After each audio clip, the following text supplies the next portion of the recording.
here with Alistair from Seeing Machines, who spoke to us this morning. Alistair, what were you talking about this morning in the session?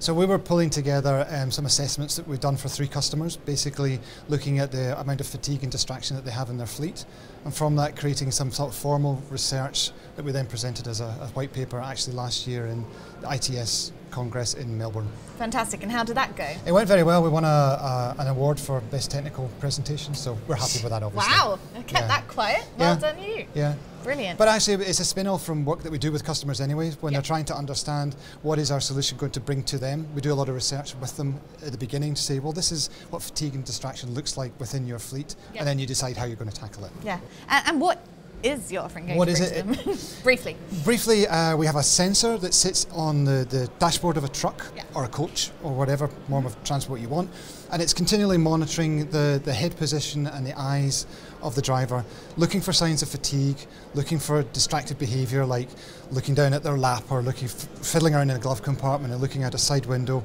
that we would classify as distraction. And we basically alert them, look, you're distracted, you've been driving at whatever 50 miles an hour, you've been looking out the side window for 4 or 5 seconds, pay attention to the road in front of you. Yeah. So, and then the spin-off from that is fatigue, when you've actually got someone that's shutting their eyes and you can beep at them and talk to them all you like, but the chances are that they're actually falling asleep and you've got to intervene far more dramatically. Yeah, and we had a talk this morning from a professor who spoke about how sleep apnea is a prevalent issue in road transport, and so does that tie into the work you're doing? Absolutely. I mean, I think that the big challenge for any kind of fleet operator is to understand what levels of fatigue they have in their fleets. And our system will pick it up, it'll wake the driver up. Typically, if the driver's been woken up once, we will then inform the dispatcher at the customer site and say, you've got a guy out there, he's on the M11 or whatever, he's falling asleep, we've woken him up, we're keeping an eye on him, but if he falls asleep again in the next 5 or 10 minutes, you probably should call him, pull him aside, tell him to take a break or whatever. So how can operators get involved with what Seeing Machines is doing and your products?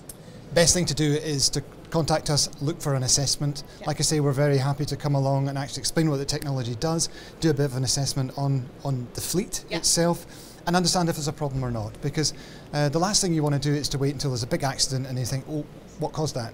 Was it someone falling asleep? Don't really know, don't really have any evidence of it. So we want to be proactive and look after the driver. It's all about driver safety. Absolutely. Well, thank you so much, Alistair. It's been really interesting. Thank you.